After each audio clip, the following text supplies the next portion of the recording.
Right now, we are in a fragile 2 week ceasefire with Iran, one that few expect to last. And the problem is not simply that Iran cannot be trusted, it is that this administration does not seem to have a clear, consistent objective. Instead, we have a president approaching foreign policy like a high stake business deal, leaning on threats, unpredictably, and the hope that the other side backs down first. But experience shows that when situations are this dangerous, erratic, behavior does not build leverage or respect, it fuels instability, and when instability takes over, the consequences can be serious. The next in-person round of negotiations on the war in Iran. When will They're that all take place? important. I mean, it's not a question of a round. All of them are When will important. the next in-person Probably, meeting take maybe place? over the weekend. The Obama administration spent a year carefully building the diplomatic foundation that became the Iran nuclear deal through consistent negotiation, coordination with allies, and strict verification measures. It was not flawless, but it was delivering results with Iran adhering to key nuclear limits. That framework was later scrapped, and now there is an expectation to construct something stronger in just 2 weeks based on demand Iran is unlikely to accept.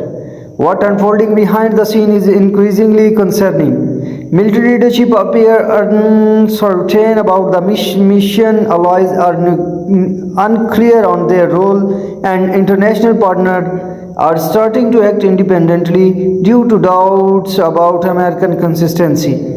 The US was once seen as a steady global leader, now unpredictably is making others hedge their bets. The current approach seems to really rely on projecting unpredictably to pressure Iran into concession.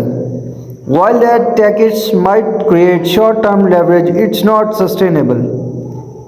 Over time, the other side either calls a bluff or concludes that such threats risk isolating the US globally.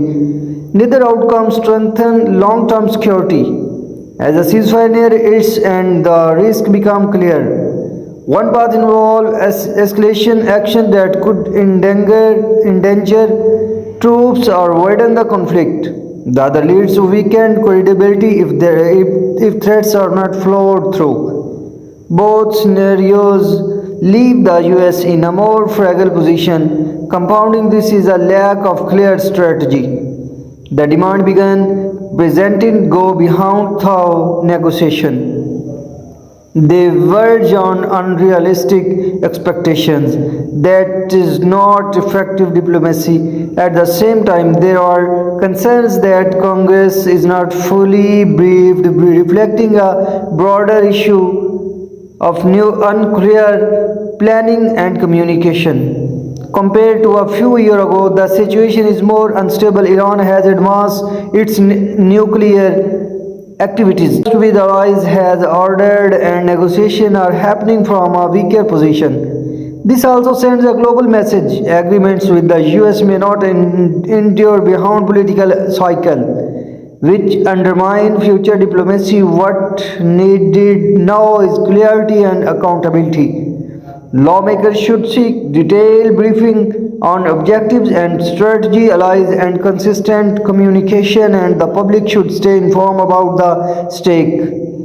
Foreign policy's decisions carry real consequences, and the direction taken in moment like this can shape global stability for a year to come. Welcome to Michael Corella Show.